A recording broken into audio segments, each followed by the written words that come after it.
අයිබෝන් කියලා පිළිගන්නවා මගේ channel එකට. මම අද ඉතාලි වචන 5ක් අරන් ආවා. අපි බලමු ඒ මොනවද කියලා ඉක්මනින්. questo. questo කියලා කියන්නේ මේක. මේක ඉංග්‍රීසි භාෂාවෙන් this කියන තේරුම. questo මේක. එතකොට quello. quello කියලා කියන්නේ අරක.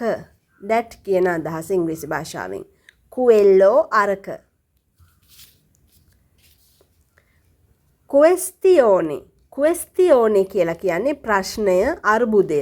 question එකට තමයි questione කියලා කියන්නේ ඉතාලි භාෂාවෙන්. questura. questura කියලා කියන්නේ පොලිස් මූලස්ථානය. පොලිස් හෝ ආමි පෝසස් වල මූලස්ථානයට තමයි ගොඩක් වෙලාවට questura කියලා කියන්නේ. qui. qui. kui කියන්නේ here මෙතන කියන අදහස. kui කියන්නේ මෙතන කියන අදහස. ඉතින් තවත් මේ වගේ වීඩියෝ එකක් අරන් එනකම් ඔයාලට සුබ දවසක් කියලා ප්‍රාර්ථනා කරනවා.